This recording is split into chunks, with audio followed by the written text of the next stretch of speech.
Let's talk about that weird, invisible force that seems to be running our digital lives. That ghost in the algorithm that feels like it's guiding our choices, our thoughts, and maybe even what we want in the first place. You know that feeling, right? When a song recommendation is just perfect. Or your newsfeed seems to read your mind. Or, the creepy one, an ad pops up for something you were literally just thinking about. It's uncanny. It really feels like some kind of intelligence out there has you completely figured out. But what if I told you that this very modern feeling was described perfectly by a philosopher way back in 1960? We're talking long before the internet even existed. This isn't magic, and it's not just about code. It's a deep idea about the fundamental structure of our world.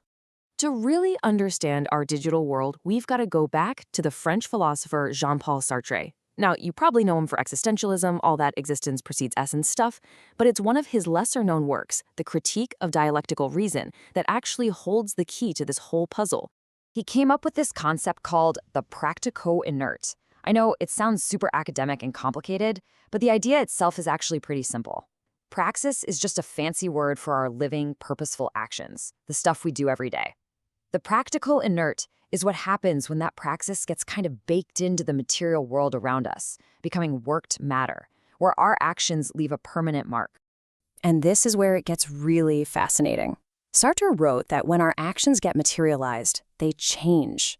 The living, breathing intention behind something you do, it becomes a solid, inert fact. Our fluid thoughts get turned into permanent structures. Imagine footprints in wet concrete. A living action, a simple step, is now permanently frozen in place. And from now on, anyone walking down that path has to navigate around those footprints. That one past action is now dictating the path of all future actions. That, right there, is the practico-inert in a nutshell. So, what in the world does this have to do with your phone? Well, everything. The digital world is basically the ultimate practico-inert field. Why? Because it's an architecture built entirely out of our frozen collective actions. Every single click, every like, every post we've ever made. And here is where it all just clicks into place. It's amazing, really. Sartre's layers of this worked matter map perfectly onto our digital world. The human-made objects, that's the hardware, the server farms, the cables crisscrossing the globe. The language, that's the code, the protocols, the user interfaces we all have to use. Passively received ideas? I mean, come on. That's our feeds, right? Memes, viral trends, echo chambers. And most powerfully, what he called our class being is now our data profile, the invisible label that sorts and defines us within the system. Sartre used this fantastic, kind of spooky metaphor of a vampire object. Think of an old house that needs people living in it, their activity, their energy, to keep it from falling into ruin. Well, today's vampire objects are AI models and our own social media profiles. They literally need a constant transfusion of our data, our attention, our living praxis, just to stay alive and relevant. He also talked about how tools can speak with frozen voices, carrying the intentions and biases of their creators long into the future. And today, AI recruitment bots do this literally. They're trained on decades of hiring data, and in the process, they mummify all the old social biases from the past and speak them into the future, making automated decisions that just reinforce old inequalities.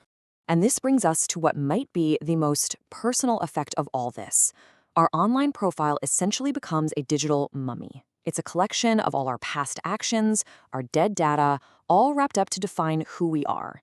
And the real danger is that this mummy of our past self ends up trapping our living future self, limiting what the algorithm even shows us is possible for our lives. So what does it actually feel like to live inside this architecture every day? Well, turns out Sartre had a term for that too. He said it's a life lived not in a real community, but in a series. He made this really important distinction between a group and a series. A group is people actively working together on a shared goal, like a team. But a series is just a collection of individuals who happen to be focused on the same external thing. His classic example was a bus queue. People aren't in the line for each other. They're all there separately for the bus. Does that sound familiar at all? Because that is the social media feed, to a T. We are millions of people, all together but completely alone, united only by our shared focus on the platform itself. We're all in the same digital bus queue, scrolling in what Sartre would have called side-by-side indifference. Existing like this in a series, it really changes how we behave. If we aren't truly connecting with each other, then every photo we post, every hot take we share, it begs a pretty crucial question. Who or what is the real audience for all of this? You're performing for what Sartre called the look, and it's not the gaze of any one person. It's the anonymous, collective gaze of the algorithm, an all-seeing they. It doesn't care what you uniquely want, it only cares about what people like you tend to want. And so its job is to constantly nudge all of us toward a kind of curated, predictable averageness. Okay, so this all sounds pretty bleak, right? Are we just trapped? Is our freedom just an illusion in a world built from our own frozen choices? For Sartre, the answer is a hard no. Freedom isn't about escaping the structure, it's about understanding it. Look, we can't just step outside of the practico-inert. It's the roads we drive on, the language we speak, the code that runs our lives. It is the world. But Sartre was, at his core, a philosopher of freedom. And for him, the first, most critical step toward actually using that freedom is to recognize the structures that try to limit it. So how do we actually do that? Well, you can think of it in 3 steps. First, we recognize the architecture. We start seeing the algorithm not as some all-knowing magic, but as simple worked matter. Second, we acknowledge our own part in it. Our clicks and likes aren't meaningless. They are the labor that builds and maintains this world. And finally, with that knowledge, we can start to reclaim our agency. See, freedom isn't about being free from the structure. It's about making a conscious choice of how to act within it. And that's really the central loop of our digital lives. The algorithm's inert field of frozen actions definitely shapes us, but it is a field that we build, second by second, with our own praxis, our own living actions. The algorithm makes us, but we make the algorithm. So the real question isn't how do we escape the loop? The real question is where, inside of it, does your freedom begin?